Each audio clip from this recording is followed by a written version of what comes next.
Hello, I'm Barbara Ash, National Director of the Veteran Institute for Procurement, and I would like to welcome and thank you for joining us for this VIP webinar, Roadmap to DFARS Compliance. Will your business be ready for the 12/31/17 deadline? This webinar was developed with the goal to help you to accelerate your growth in the federal marketplace. And that is what VIP is all about, accelerating the success of veteran-owned small business government contractors. And it is working. On average, companies grow 54% 1 year after graduation from the VIP program.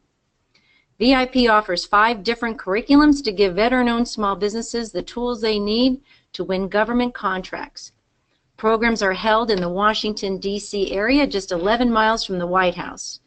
Participants receive hands-on, market-based instruction that helps establish best business practices for federal government contracting, and the program is offered at no cost to veterans nationwide. We currently offer VIP Grow, our core curriculum, VIP Start for veteran-owned small businesses looking to become procurement ready, and this year, in 2017, VIP expanded its curriculum and now offers VIP International to accelerate veteran small business success in the global marketplace. This webinar series is made possible thanks to the support of SBA. Its goal is to provide resources to the 20 veteran business outreach centers located throughout the country that support veteran-owned government contractors with entrepreneurial development services such as business training, counseling, and mentoring.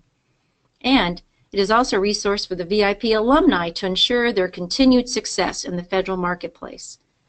The slides and audio from this webinar will be made available on the VIP website at nationalvip.org. It is now my pleasure to introduce 2 leaders in their field.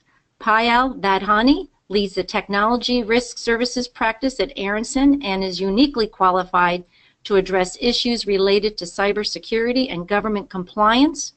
She has over 15 years of experience evaluating and solving technology issues for public and private clients.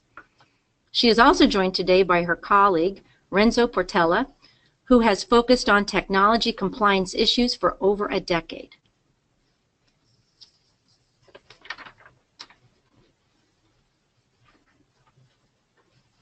Thank you, Barbara. Good afternoon. Welcome to the Roadmap to DFARS Compliance webinar. I am Payal Vadhani, the partner in charge of Technology Risk Services practice at Aronson. Really, the goal or the objectives of the webinar today is to outline who needs to be in compliance, what the requirements are, and the path to compliance. But before we jump into the topic of DFARS compliance, I just want to set the stage and talk a little bit about cybersecurity and why that is so important. So as you all know, breaches are very, very real, right? So we are living in a world where breaches happen all the time. It can happen to anyone at any time. Most organizations should assume that at some point they will be breached if they have not already been breached. So it's not a matter of if, but a matter of when. As most of you have already heard or read about, the Equifax breach that has been in the papers recently, right? In my opinion, Equifax breach was pretty historic in proportion. It affected about 145 million Americans, and their identities were really exposed and put out on the web. This breach is specifically relevant to all industries, including government contractors, and it's mainly because of the nature of the breach. Now, you may sit there and wonder, why are we talking about the Equifax breach and what is its relevance to DFARS compliance? Just bear with me for a moment or a few moments, and I'll help connect those dots, right? So going back to Equifax breach, that breach occurred in May of 2017. And the reason that breach occurred is because attackers exploited web application vulnerabilities, right? It was an unfortunate situation because that breach could have been easily prevented. And the reason why that breach could have been prevented is because the patch for that particular system was available in March of 2017, and the breach occurred in May of 2017. So had just the company patched the systems on time, that would have never really happened, right? And then the PR and the incident reporting and response after that was just a nightmare. So just wanted to go over some very high-level timeline of the Equifax breach, and it will help to elaborate really why this is important and the importance of incident response investigation and reporting. So back in August of 2016, MSCI had warned Equifax that their data is very, very vulnerable to a breach, right? Fast forward to May of 2017 is when the breach actually occurred. In late July of 2017, the Equifax security team started to monitor some suspicious network traffic, all due to their web online portal. And they work very diligently to block the portal, right? Then in early August, they hired Mandiant security firm to perform the investigation and really find out what the exposure to that particular breach was. In early September, the company announced that about 143 million accounts were affected and exposed to identity theft, right? In late of September, the board announced that Richard Smith, then CEO and chairman, was no longer with the company. Once Mandiant finished its investigation in early October of 2017, they added another 2.5 million accounts to that breach, which got the total of to 145.5 million. That number is pretty staggering, right? So if you make all of the connections and join the dots here, it's very, very apparent that companies need to pay attention to incident response investigation and the reporting around that particular incident. So we'll get more into the details of the requirements from a DFARS perspective as we get through the slides. So without any further ado, let's jump into the presentation. Now, at any point you have any questions, feel free to type them in your GoToWebinar dashboard, and we will try to answer as many questions as we can. All right, so a little bit of background. In 2016, the US government spent around $92 billion on information technology. And that the information technology services and products were procured through a very complex supply chain system, right? And because of the complexity of the system, there are many different threat vectors at play. So, you know, it's just first you started off with script kiddies back in the 90s, and that evolved into attackers attacking federal information systems for financial gains, which then evolved to hacktivists attacking computer systems for some type of a mission or a purpose. That slowly evolved into corporate espionage, where companies were launching attacks on each other. And then finally, it's evolved to a state where we're in constant nation-state attacks, right? So different governments are trying to breach our federal information systems. Now, if you remember, there was the OPM breach that happened a few years ago. That breach affected about 45 million accounts, and the PII data, which is personally identifiable information, was exposed. Now, that breach is attributed to the Chinese government, and it was through one of the supply chain information systems. So they actually kind of had a backdoor into one of the contractor systems through which they got into the OPM system, and because of which, you know, all the data was exposed. So that just highlights all the more reason why contractor information systems are so important and need to be secured just as much as federal information systems. There's also this threat of insiders, right? So insiders are defined as anybody who has authorized access to sensitive data in your system. And the biggest threat comes from those that have privileged access because you really have the keys to the kingdom, right? So think Snowden, that's a very, very good example of an insider threat. So all of these things really attribute to, again, why we need to have a very robust cybersecurity program in place and need to make sure that we're implementing all of the safeguards required to protect data. Now, the Department of Defense information is especially sensitive, and the DoD is committed to protecting information within its own systems and its information in the supply chain, which is mostly maintained by contractors, right? So DoD has increasingly used its authority over acquisition methods and contract requirements to improve cybersecurity and information assurance of non-federal information systems.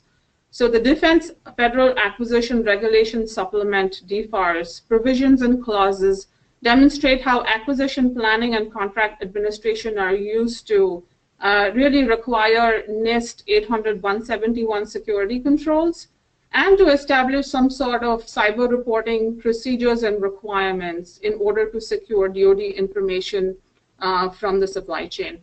Now, again, you have to remember that contractor information systems are pretty much the weakest link in the overall cybersecurity posture, and it's extremely important to protect these. All right, so what are the clauses and provisions, right? So if you look over on the right-hand side, 252.204-7012 is safeguarding covered defense information and cyber incident reporting. Now, this is a clause which is a term or condition used in contracts and solicitation, and it applies after contract award or before and after the award. And if you have the provision 252.204-7008 in the solicitation language, then you can you can almost assume that the clause 252.204-7012 will end up in your contract. On the left-hand side is 252.204-7008 provision, which is compliance with safeguarding covered defense information controls. Now, this is a provision which is a written term or a condition used only in solicitations and applies only before any contract award. So just to summarize, 252.204-702 has really 5 components to it, right? So the first one is to make sure that contractors provide adequate safeguards to protect CDI at rest in the information system or while it's in transit in the network. The second component of this particular clause is that cyber incidents have to be reported within 72 hours after discovery. Third is that any malicious software that has been discovered needs to be submitted. Fourth is submit media and additional information required to support damage assessment. And really the fifth part of this is flow down of these clauses to subcontracts and subcontractors. So with this, now I'm going to hand it over to Renzo, who's going to talk about covered defense information. Thanks, Payal. So on this next slide, we're covering what covered defense information is. So as seen on the slide, covered defense information is any unclassified information that is provided to the contractor by or on behalf of the Department of Defense in connection with the performance of the contract or collected, developed, received, transmitted, used, or stored by on behalf of the contractors in support of the contract. So CDI has a very broad definition, as you can see, and this is done intentionally as to not leave any potentially relevant information out. And this type of information, as noted, can be either technical, administrative, or operational in nature. So up on the slide on the right side, we have a couple of categories that CDI can fall into. Again, these are just an example of some of the categories that can be classified as. So one thing I would want to add to this is that if you want to get an exhaustive list of the different categories or exhaustive definitions of each category, then I would point you to the CUI registry, which is part of the National Archives website. And if you go there, that will further clarify and describe just the entire scope of what CDI is and what further subclassifications can fall into. So I just wanted to add something real quick, Renzo. So what we're finding is that the clients are really struggling with understanding whether the information in their environment classifies as CDI or not, right? So that's one big question we get all the time. And it's a little tricky, and we normally will recommend our clients to go to the CUI registry. It's a repository for information. And even over there, the categories are pretty broad, and it's left broad for a specific reason, right? So just want to make sure that you understand that there is no very solid definition of what constitutes a CDI, but most of our clients err on the side of caution. And if they're not sure whether that information is CDI or not, they'll still classify it as CDI and make sure that they put all the safeguards into play, right? I mean, they make sure that they have all the safeguards protecting the information. Another challenge that the clients will usually have is to establish a boundary.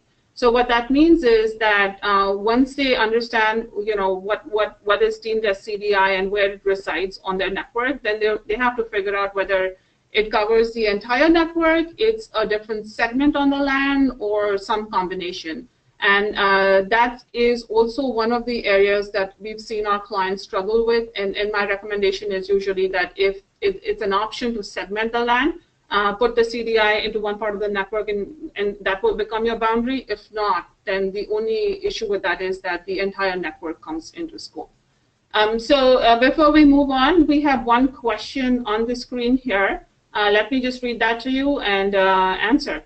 So the question is, will the DFARS clauses mentioned apply to existing contracts, or will this go into effect for contracts awarded after December 31st, 2017? The answer to that is that the DFARS clauses apply to existing contracts. So if you have a contract with the DoD, I highly recommend that you go in there and look for this specific clause. And if the clause exists in your contract, then you have to be compliant by December 31st, 2017.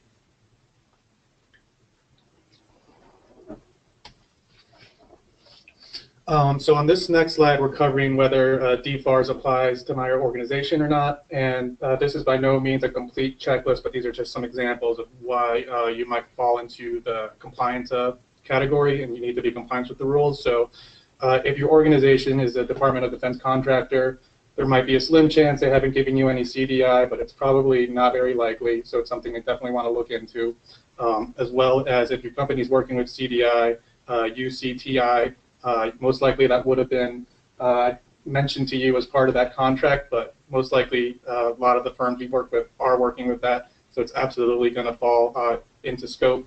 And as Payal just mentioned, if you have the DFARS provisions 252.204.7008 or 7012, and that's anywhere in your solicitation or in your existing contracts, then DFARS is absolutely going to apply to your organization.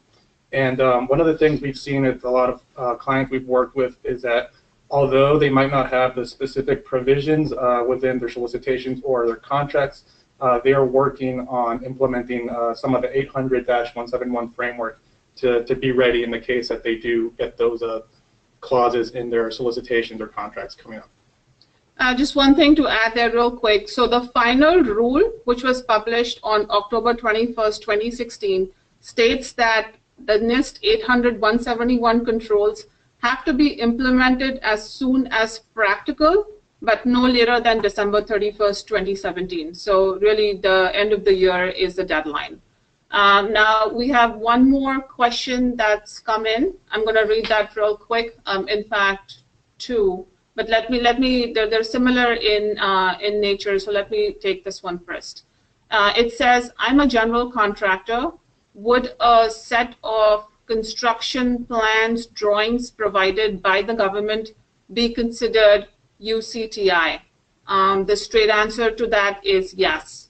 If you are a contractor with the DoD, we have found that even plans and drawings for engineering firms are considered as UCTI.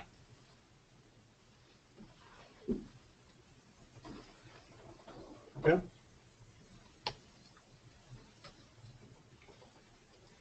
So the next slide we have is, does the regulation flow down to subcontractors? So the short answer is generally yes. So if a subcontractor is assisting you on a current contract and they have access to the CDI that you've been working with, they require the same level of controls as outlined in the NIST 800-171 that the prime contractor would be subject to. So, you know, it's something important to keep in mind when recruiting some subcontractors is making sure that you're taking these considerations into effect.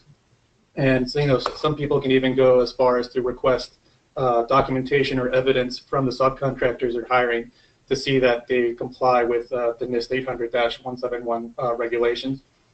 On the second bullet point, we mentioned that smaller subcontractors can present additional risk. And, you know, this is going to be given the fact most likely that they don't have a robust information security program or framework like some of the larger companies do that have additional resources and funds. So one important aspect to think about is continuous controls monitoring for subcontractors. So basically, how are you on a continual basis providing oversight and governance to your subcontractor and making sure that they're compliant with the NIST 800-171 framework? So you'll see in smaller shops, it could be done by the IT department or certain specified individuals. In some larger and more formal organizations, they have corresponding departments such as enterprise risk management or third-party oversight that kind of helps them do this continuous monitoring and have a little bit more control over making sure that subcontractors are compliant with the regulations needed to be in place in order for them to be an effective subcontractor for you. And just to add to that, I have just 2 points that I want to make. So the first is that the clause is required to flow down to subcontractors only when performance will involve operationally critical support or CDI. And the second thing to remember is that the responsibility, it's really the responsibility of the prime contractor to enforce the flow down, right? So as Renzo mentioned, that it's really important for prime contractors to have some sort of a continuous monitoring program to make sure that their subcontractors are in a constant state of compliance. All right, so before we move on to this slide, a few more questions have come in. I apologize, we won't be able to take all the questions, but as they come in and we see some of the applicability, we're happy to answer them. So the question asked is, will it apply to all government contracts or just DoD? And the answer to that is that it applies to only DoD. Right now, it's not extended to other agencies.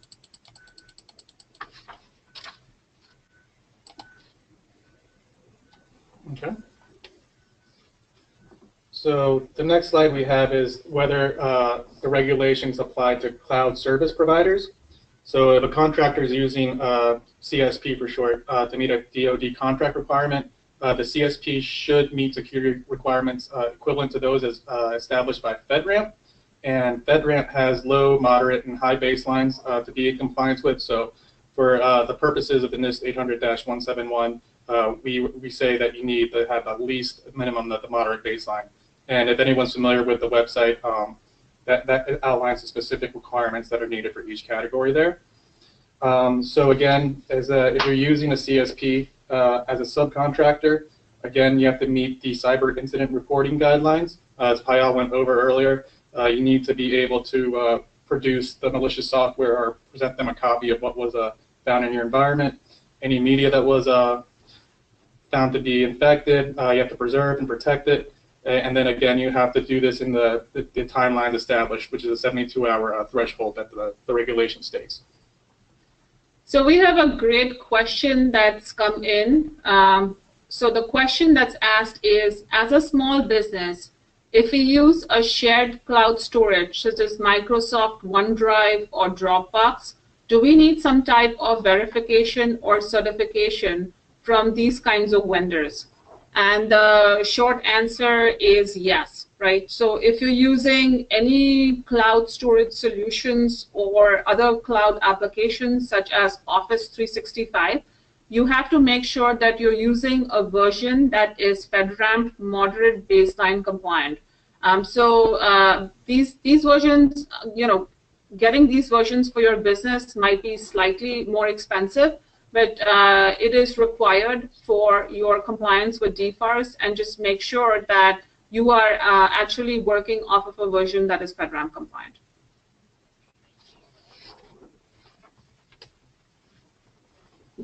Okay.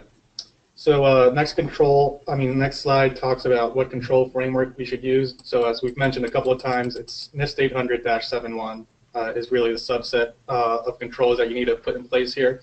And NIST 800-71 is actually a subset of 800-53. And 800-53 just provides a couple of categories that aren't necessarily thrown into 800-171, such as backup and availability, and some other controls about redundant system redundancies. So a lot of the controls in this framework, a lot of them rely on having the right type of documentation and policies in place. So that's normally where we see a lot of companies when they're trying to implement the framework, starting there and kind of getting their thoughts down on paper as to how they want their environment to look. And at the same time, some of the requirements for anyone who's gone down the list will note that it either needs to be a configuration update or some sort of technology solution needs to be implemented into the environment in order to be compliant with the regulation. So Renzo, I have a question for you, right? In your experience, what do you see as some of the challenges that clients face with using the NIST 800-171 framework? So I think a lot of areas are subject to sensitivity for companies, since a lot of them are starting from the ground up. So I'd say one of the primary areas is a lot of them don't have established policies or documentation that spell out how they want to meet these requirements, or how they want their overall information security posture at the company to look across their various environments or various domains. So again, for some other more complicated areas like implementing access control management or auditing and accountability, a lot of those times it's going to take thoughts from leaders and managers in the company to see what level of risk they're willing to expose themselves to, but also be compliant to these regulations. So basically, it's tough to implement a formal framework or posture if there's no agreed upon tone from management. So that's where having established policies and procedures comes into play. And a lot of the times, some of these requirements that require more technical implementations, such as establishing an auditing and logging function, and making sure that all systems scope are being properly recorded and their records are being maintained according to standards. That usually takes a lot of ramp up for companies to get into the proper methodology and execute that control, and as well as establishing a proper access control framework. So it goes from everything to establishing what access a new user needs, to periodically verifying, to seeing how they want to manage system and shared and generic accounts, which can also be a big headache for companies, especially if they don't have that proper auditing and accountability put into place.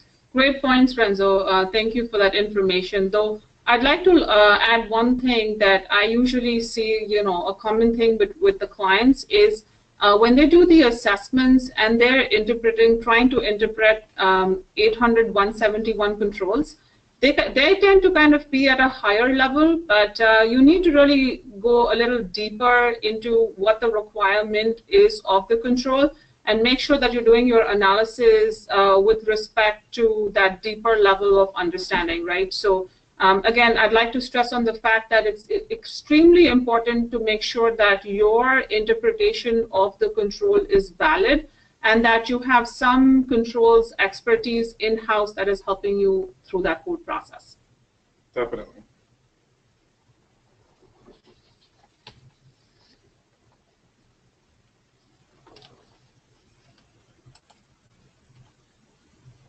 Okay, so next slide is related to the control families in NIST 800-71. So I'll quickly go over some of these and just give you a high-level overview of what each one pertains to. So access control, which we were just talking about, this relates to how users get provisioned and deprovisioned into the environment. it takes into account making sure that when you're setting users up, you're giving them the right access levels in order to execute their jobs. Right? Not everyone on the team is going to need admin access to the server, file servers, or email programs. So making sure that that gets accomplished, and that can be done through role-based matrices. Also for making sure you have processes for how to terminate a user if they leave the company, and making sure all their system access gets revoked. And then also the periodic access recertification process. So basically getting into making sure that users who have access to the system still require that same level of access that they had earlier, and that also applies to any third parties or contractors that might have been temporarily given access during that time frame. Awareness and training. This area mainly pertains to providing employees and any contractors the basics about the information security program in the company. It's really to inform the employees about the general standards and also where they can find additional information and other corresponding policies or procedures the company holds that they need to take into account when doing their day-to-day business. One specific section of 800-171 that takes note of the security awareness is to make sure that you're providing information on insider threats. So that's any threat that could come from your neighbor next door in the cube to any contractors coming in. Just being on the lookout for any specific threats or risks that they might constitute to the environment, and just knowing where to report those to in case circumstances arise where that needs to happen. For audit and accountability, so this is setting up all the systems and scope that will be part of the 800-171 compliance, making sure that they are recording the selected auditable events that you have determined. And again, that will kind of fall into, once you've established an auditing and logging policy, you'll determine what events specifically you want to record per system.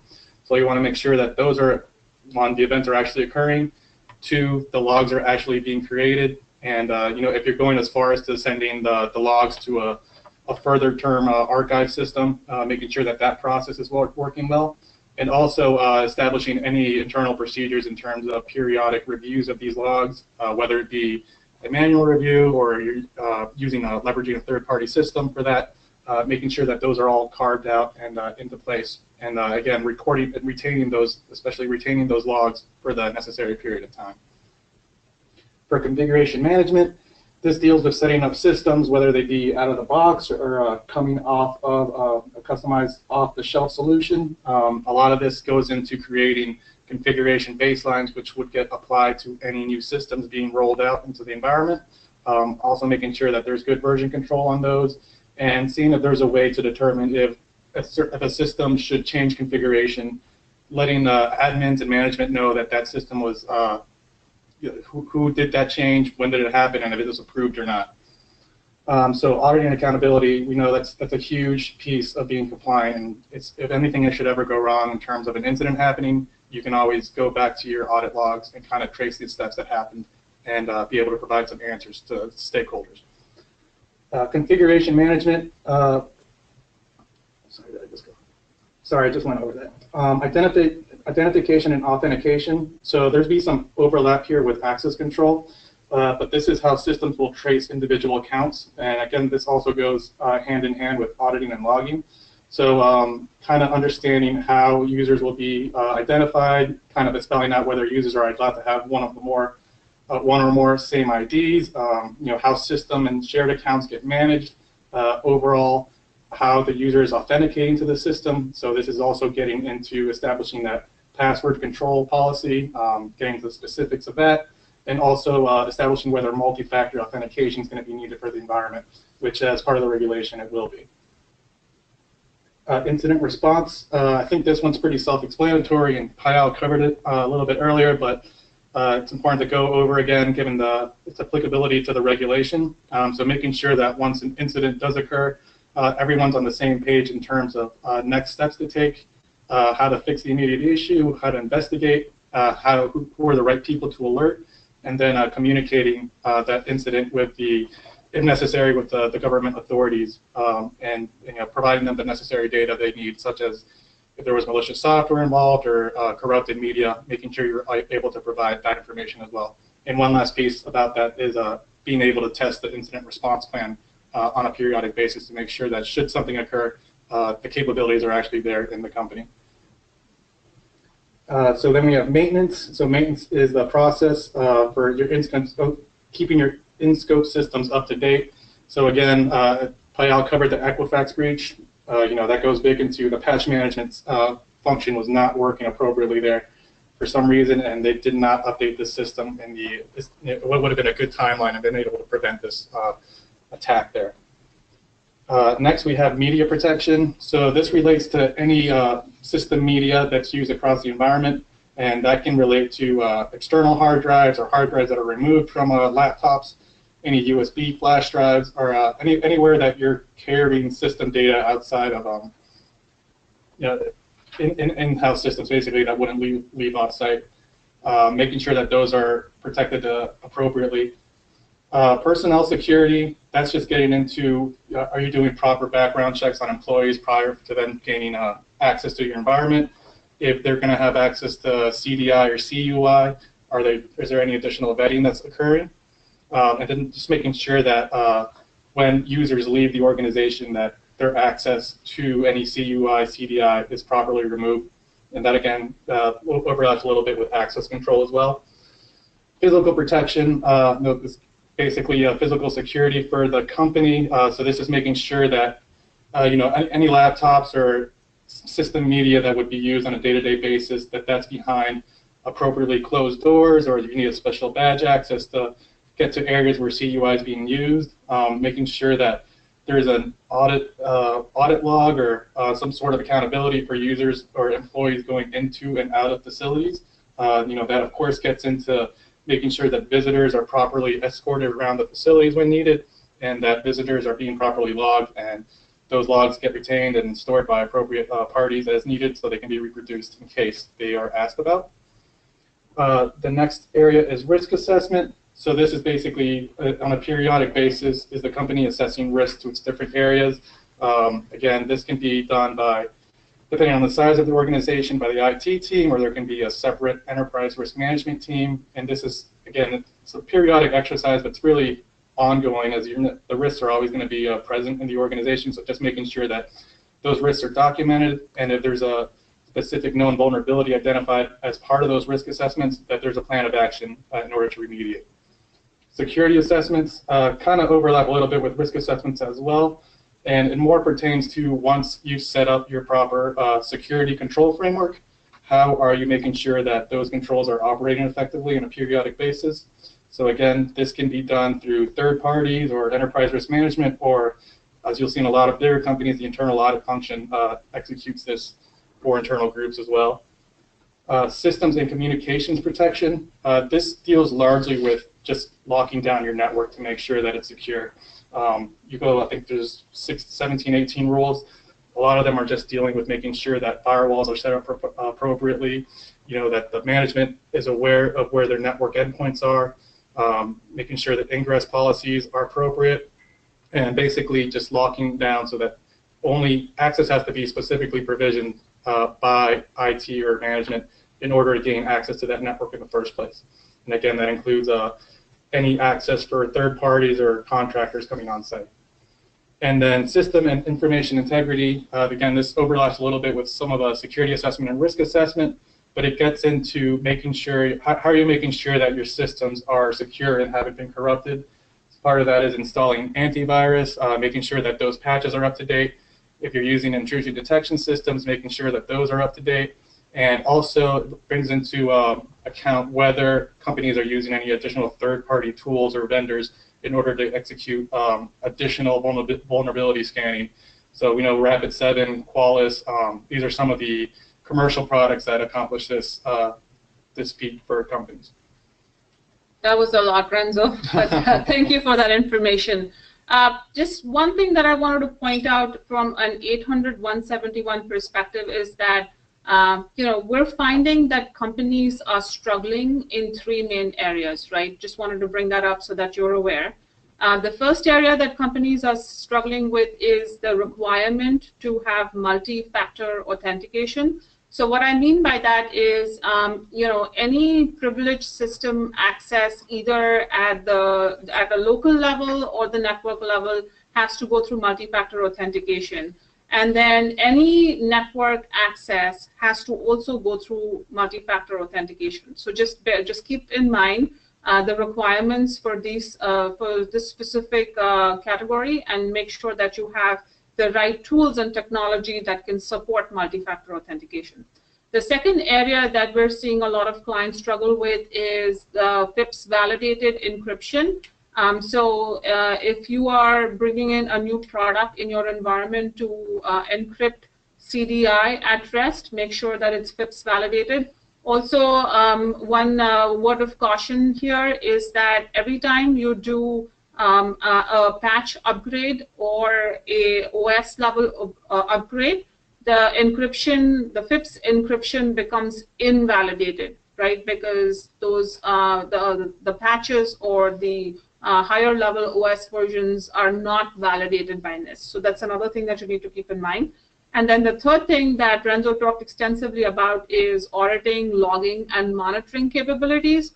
We're finding that a lot of the smaller companies are really struggling with identifying either tools in their environment, or they're having to procure new tools in order to meet those requirements. So as you go through 800, 171, just please keep in mind these three main problem areas and start thinking about them sooner rather than later. All right, so what are the consequences of non-compliance, right? Is the DoD going to come knocking on your door, asking you if you've implemented 800, 171?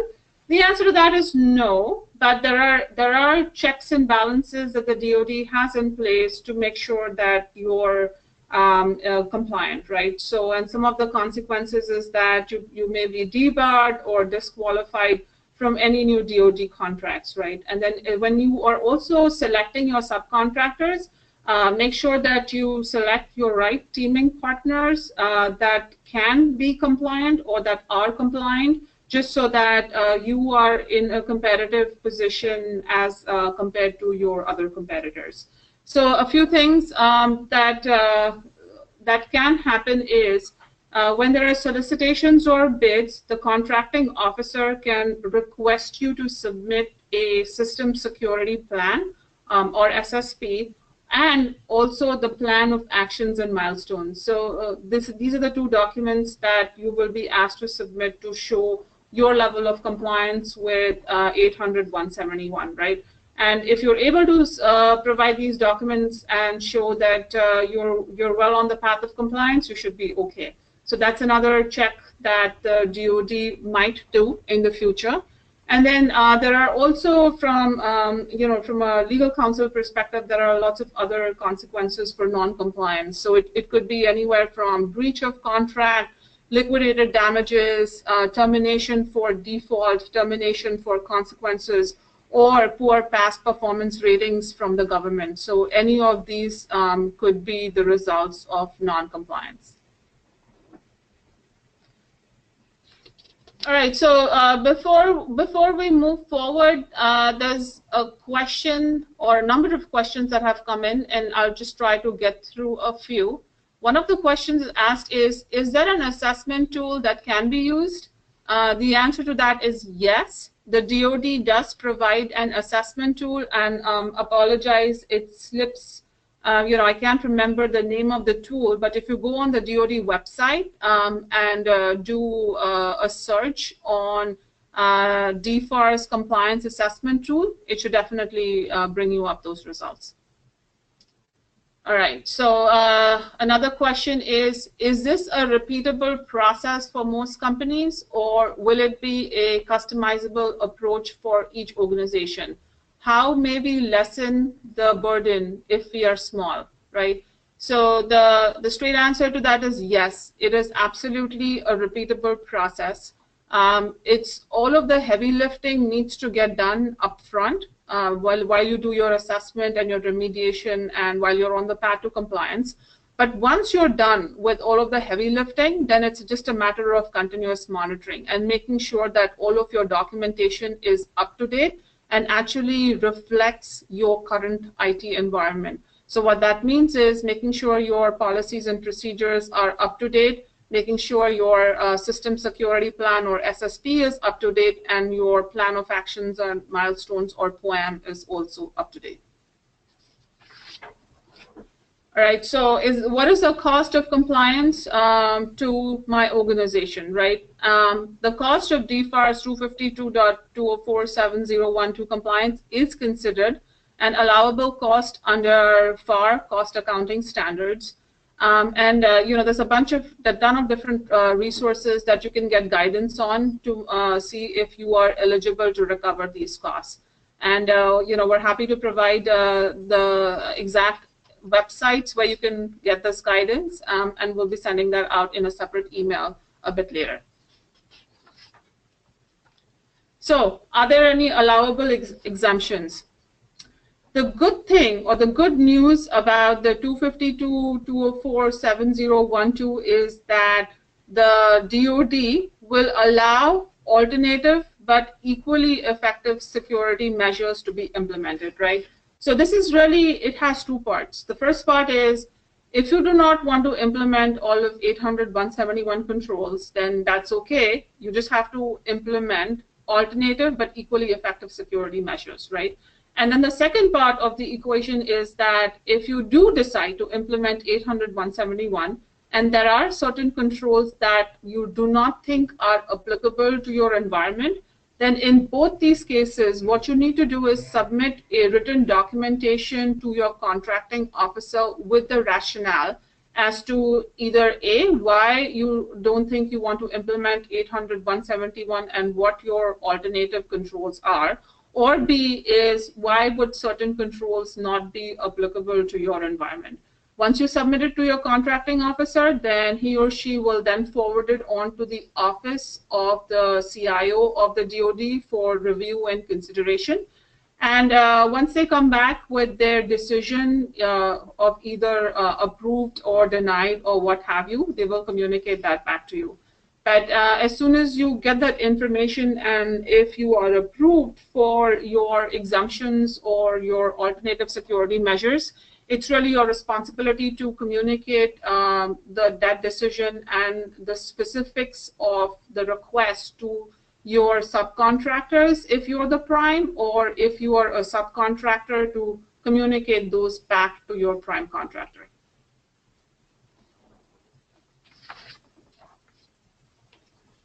Okay. So next we're going to touch on what are the cyber incident reporting requirements, and I believe we've already covered these in some of the other slides, but I'll just go over them one more time. So again, 7012 requires that the contractor report the incident to the Department of Defense within 72 hours of discovery, and to do that you would use the DIB net portal. So subcontractors and contractors need to obtain the DoD approved medium assurance certificate to report this incidents. And that, again, can be obtained via the DIB net portal. And lastly, the same last bullet just mentions that Aronson, in addition to plenty of other firms in this space, can help with crafting a comprehensive and compliant incident response plan. And I also want to mention that there's plenty of online resources as well that speak to creating a cyber incident response plan. So next slide is roadmap to compliance. So basically, if you wanted to get started in trying to implement some of this, the regulation here, the first step we normally see is to conduct a self-assessment, or you can also bring in a third party to do a gap assessment, but you want to go through that listing of 110 NIST 800-171 controls line by line and see whether, one, you either have that control implemented, two, if there's some work that has been done in that space, but it's not really quite compliant yet, you might mark it as partially implemented, or if it's bare bones, nothing in the cupboard related to that control, then it would be nothing in place, not implemented. So you would go down that listing of 110 controls, kind of provide an assessment on where you stand based on your environment, and then once you determine whether that control was implemented, partially implemented, or not implemented at all, you can start on coming up with remediation actions to assess that. So I think, as we mentioned a lot earlier, a lot of these remediations would start with crafting the initial policies and procedures that are going to guide you in terms of how you want your security environment to look for your company. Also, making sure that when you're remediating or going through the listing of controls, that that cybersecurity incident reporting is put into place. And even though that's a specific section within the NIST framework, just making sure that that program or that process is really hashed out. And again, I think the third control, 6.3.3, is about testing the incident response plan. So making sure that that occurs on a periodic basis. And then lastly, continuous monitoring. This is more of an optimized state once you have your security controls in place and you know what the framework you're going to be executing on a day-to-day basis looks like. How are you periodically ensuring that those controls are performing as expected? And again, that can be done through an internal audit. It could be done through a third party coming in and doing a review or an assessment, or it can just be done internally by the IT or enterprise risk teams. And those results would be communicated to management. And again, should any additional fixes or remediations need to be put into place as a result of that continuous monitoring, then having a plan to implement that. All right, so there are a few more questions that have come in. One of the questions is that should compliance for subcontractors be included in teaming agreements? The answer is absolutely yes.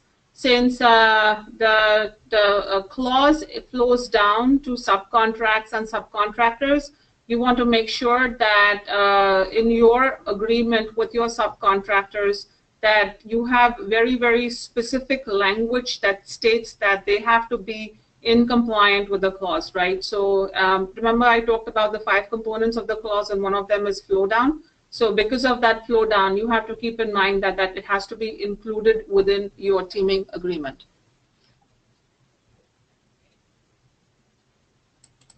All right, and then we have a question.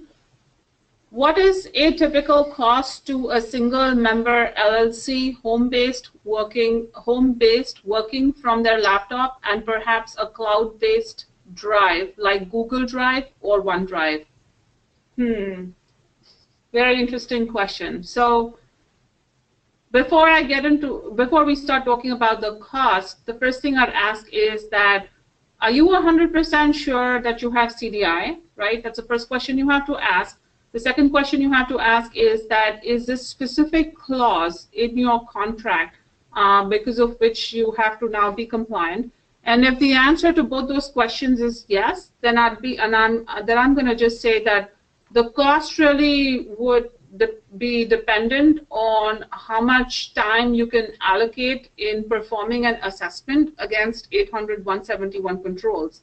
But more importantly, it's not even as much about assessment, it's about making sure that you have an incident response plan that lays out the 72 hours reporting criteria, and you have some sort of auditing and logging and others, right? And if you're using Google Drive or OneDrive, make sure that you are using a version that is, again, FedRAMP moderate baseline compliant, just like Renzo had talked about earlier when he was talking about the CSP.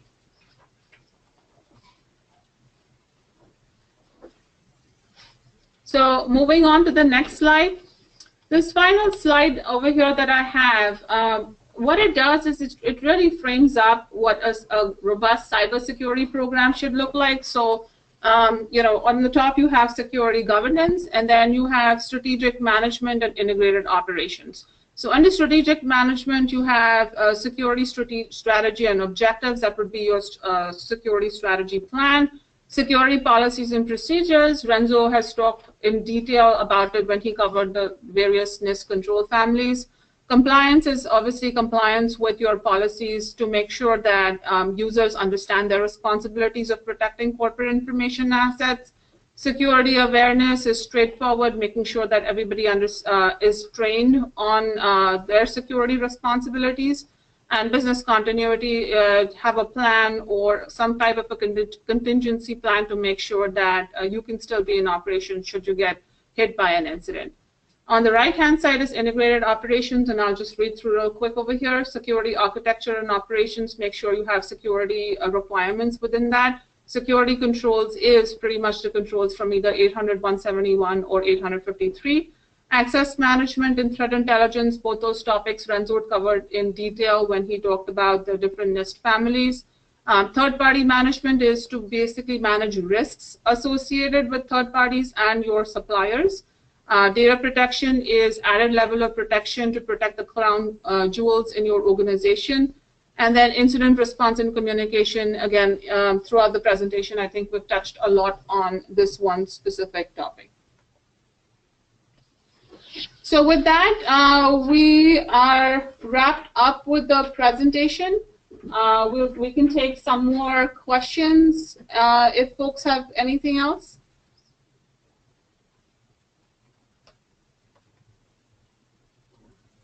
Well, looks like no more questions. Okay, great. Well, thank you so much, Payal and Renzo, for your excellent presentation on the DFARS compliance and the looming 12/31/17 deadline. We will review the questions and make sure we answer them all, and if we didn't, we'll be getting those answers to you in an email. Also, there was a question about having the slides available and the audio, and both will be available to participants today and those that would like to access that as well by the end of the day. So you'll be able to review or to share this information with other colleagues that perhaps could not join us today. I'd like to thank all of our participants for attending the VIP webinar and to the SBA for making this webinar possible. Again, we hope you found the information presented to be helpful as you prepare your company to be compliant. I would like to ask that you take a moment to complete the very short survey that will be sent to you immediately following this program, because your feedback is very important to us. Thank you, and we wish you all continued success and compliance in 2017 and beyond. Thank you and have a great day.